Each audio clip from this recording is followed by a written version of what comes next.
If you watch the NBA, it has changed so much over the years. Dan, the rules are so relaxed. I go watch the game. There's no more creativity.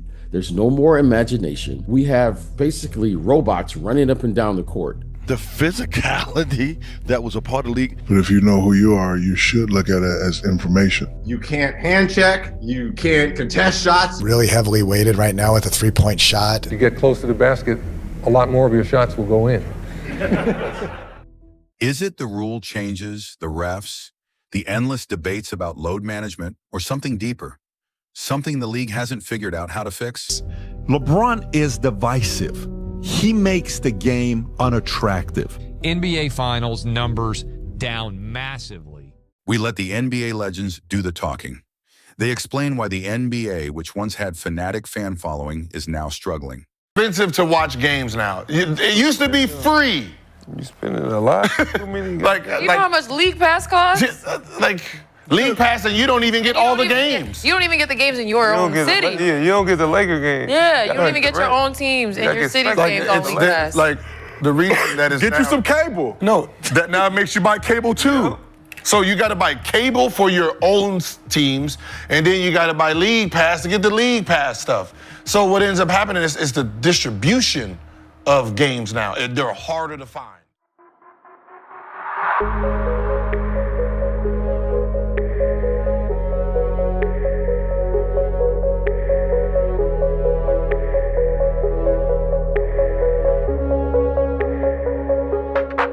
Well, for me, I think the integrity of the game is gone. People fighting to get on the court.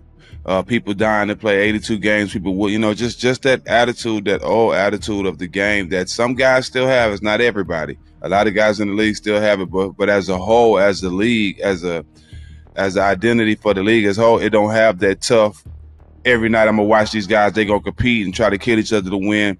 You don't have that feel when you watch NBA basketball, and it really doesn't get that way until the Western Conference, Eastern Conference Finals, and then the Finals. That's when most people watch. So, it's a lot of guys that love the game like we did and still want to play that way. You love great guys like Draymond who play the game that way, right?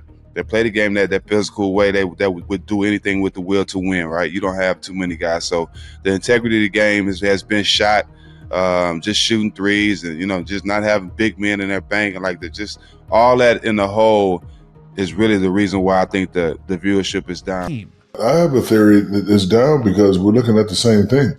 Everybody's running the same plays at the damn top of the key, dribble handoff. Steph Curry and those guys messed it up. I don't mind Golden State back in the day shooting threes, but every team's not a three-point shooter. So why everybody has the same strategy, I think it makes the game boring. There's been a lot of talk about the NBA product not being as enjoyable because of all the three-point attempts. From a player's perspective, do you feel the same way? Well, they can't complain about it now. I mean, analytics kind of took over the game being played from coaches want three-pointers or they want to lay up or get to the free throw line. They might be one guy on the team that they allow to shoot mid-ranges or play in post or play in the mid-range area. You don't really see that too much in offense because everybody wants to shoot threes and get up as many threes because the analytics says threes obviously are more than twos, and the more threes you make, the better chances you have of scoring more points. I actually seen, I think it was on ESPN or something where they showed teams going back and forth and they kept missing and missing and missing and missing, shooting, just clanking up threes. Yeah. That did look bad. I'm not gonna lie. That did not look entertaining. It's the new NBA, man. It's the new NBA.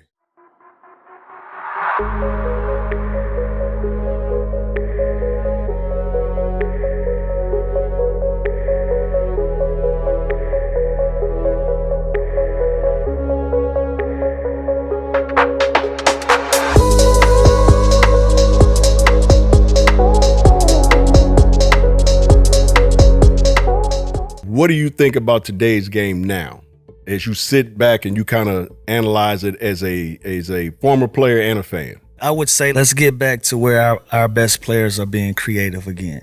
I think we've allowed science and analytics to have too much of a say in how we play this game. What made What makes basketball a beautiful game is on a given night, you can watch an Anthony Edwards and a James Harden compete against each other, and you watch two different styles of play clash, and they're being creative. They're doing things that you never seen before.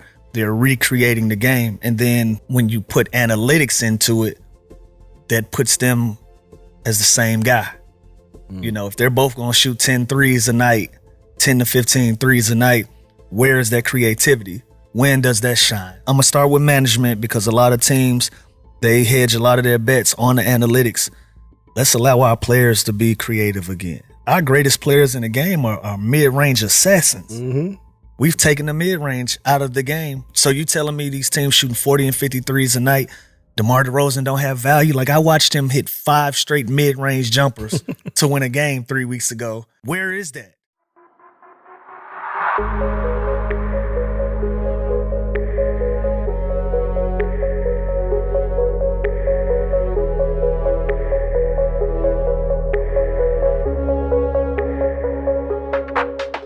What's happened to the rivalries in today's game? Like, I mean, they don't hate each other. That's they don't like. See, I hated Larry and every Celtic. I really don't like you, but you my little brother. The Celtics, Lakers hate each other, disliked each other. So it made for great TV and people tuning in. And now with, I don't know if it's AAU, I don't know what it is. Now everybody's shaking each other's hand. Everybody like each other, won't go at each other like really hard. Even that's what happened to the All-Star game. See? Yeah. See, the All-Star carried into the All-Star game, right there. See, we hated the East. Right. I'm coming to bust you. Right. Michael, Isaiah, Dr. J. You can't have one over me. See, I'm coming to get that. Now, okay, see, Magic, this is what I said. Let them score 200 to 200. What is that? This is what I said.